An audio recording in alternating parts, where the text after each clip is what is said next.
Hello, my name is Desiree Sapien. I am a student in Tecmilenio and my ID number is 2723096. I'm going to present to you today the Cold War. Okay, now I'm going to explain the Cold War. It happened after World War II. It was a fight of ideas between the two most powerful countries, the US and the USSR. The US controlled the west part of Europe, while the Soviet Union the east part. On November 6th of 1946, there was the creation of the Iron Curtain. The boundary between the countries in the east was Germany, Czechoslovakia, Poland, Hungary, Romania, etc. Berlin had quite a situation since they were divided into east and west. A boundary was made like a blockage on the Allied sector to the US. The Soviets made it to starve their enemies, but the 24th of June 1948 was the Berlin Airlift, where the US and his allies sent supplies and dropped them to their allies.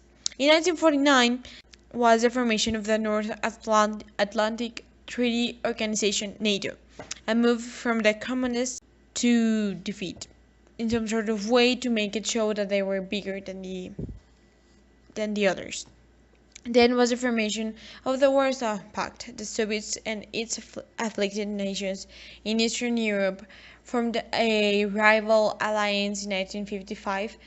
There was war in Vietnam also, the 1st of November in 1955. It was because the country was divided north and south, and well, the war started, and the US obviously aided the south, and north was of the Soviet Union. The US started to fear that if they won, then the communism was going to spread all over the rest of Asia.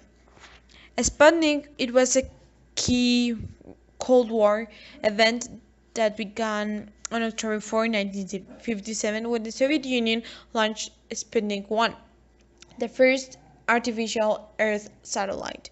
It scared people even when it was a harmless object. Anyways, it was a failure, so nothing to be so afraid about. Then was the incident where a plane was shot out of the sky of the US in the USSR territory.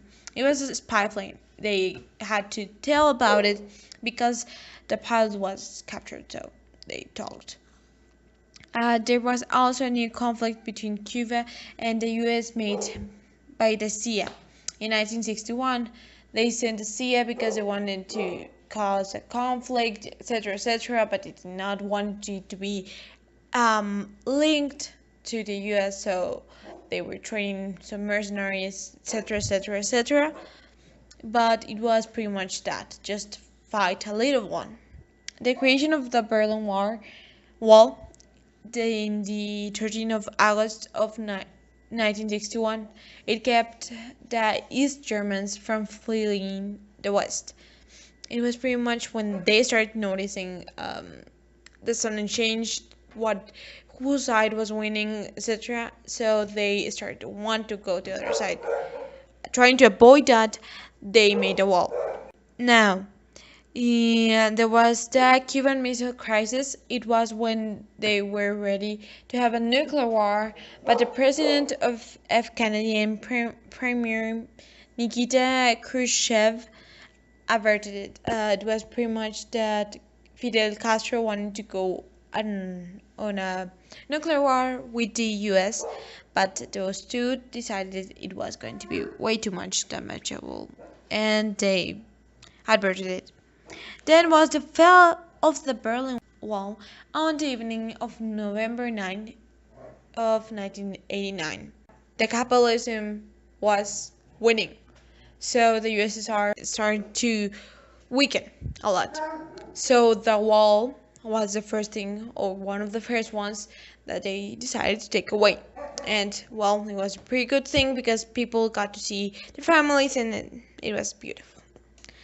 Then in 26 December of 1991 was the actual dissolution of the USSR. It was finally when the Cold War finished. Okay, here are some pictures about the Cold War. First one we have is some sort of map. Its blue part is the U.S. allies or territory, and the red part is gonna be the USSR territory or allies. If you can see, Germany is kind of pinkish because it was divided, remember, between the US and the USSR.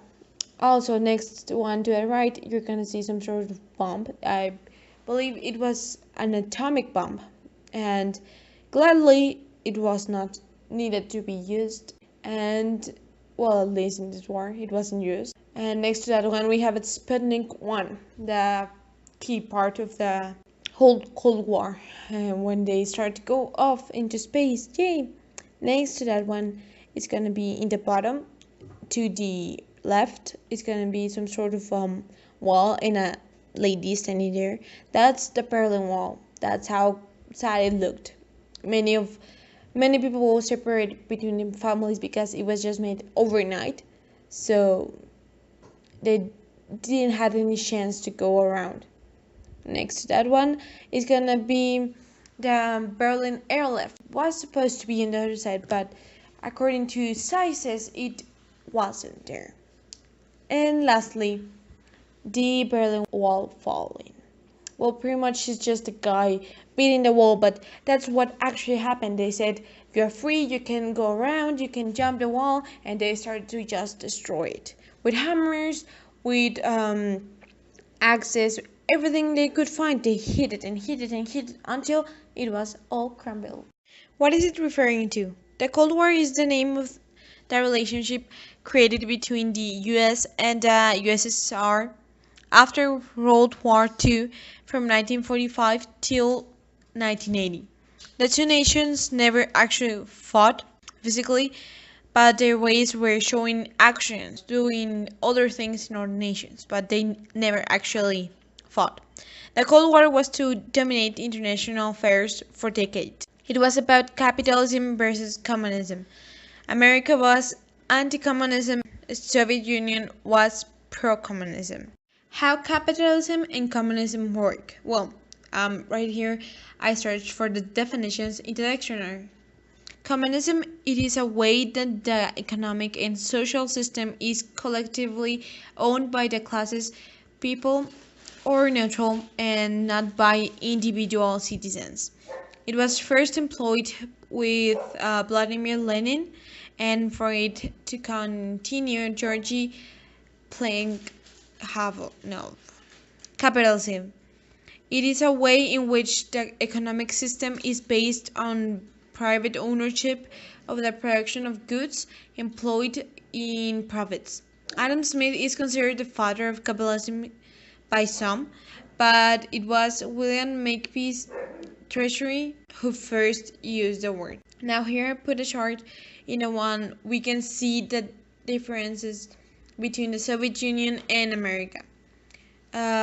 First of all, in the Soviet Union there was no elections, and in America, well, free elections.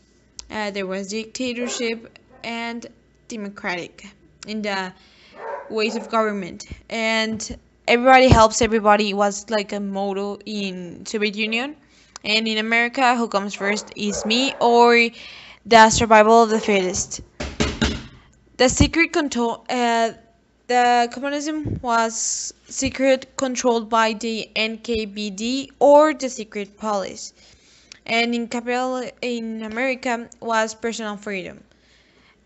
Also, the media was censored in the Soviet Union, and in America it was not. Now we're going to interview a friend of mine and my mother. She is pretty much the relationship I have with her, and her name is Victoria Sabien Lopez, and her age is secret, but we can tell it to you. It's 40. I repeat, 40. Okay, interview questions. What countries were the world leaders during this period? The USSR and the USA. Why did countries change plans? Because in every opportunity, the socialists and communists tried to convince the public that their ideals were the right ones. Once they changed their mind, they changed loyalties, and also since the alliance could bring them some benefits. What opinion did the general public had? Since it was a very hard situation, everybody was scared because they didn't know how the war would end. What type of weapons did the two world powers had in their disposal? Well, there was the atomic missile, the atomic bombs, the AK-47 that I know of.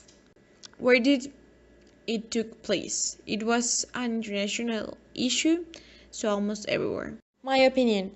Well, in this topic, I learned much about the Cold War. I did not knew it was actually that. I actually just thought it was like Vietnam, and I never actually thought it was pretty much that until I had to investigate about it. Anyways, I think that if this was that time, I would have gone with the Americans because I believe they were moving on from the old ways. They were trying to do something about themselves, and the USSR was trying to be still the same as it was always, dictatorship. Only one person decided what to do, and I totally am against that because one person won't think about every single one of the areas of a person's life. It will think only about one, and it's gonna have a lot of repercussion after that. I do like one thing about the communism. It was about everybody helps everybody, and right now that's is almost never seen anywhere.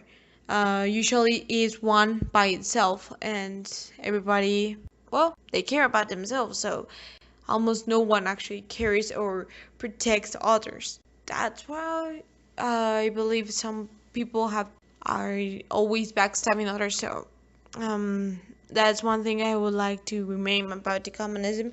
Otherwise, I believe it was pretty fine like that. It has its good things and its bad things. Everything does. Anyway, that's my opinion. If you have another one, that's great. Everybody has an opinion. And that's why capitalism works. Finally, here is our bibliography.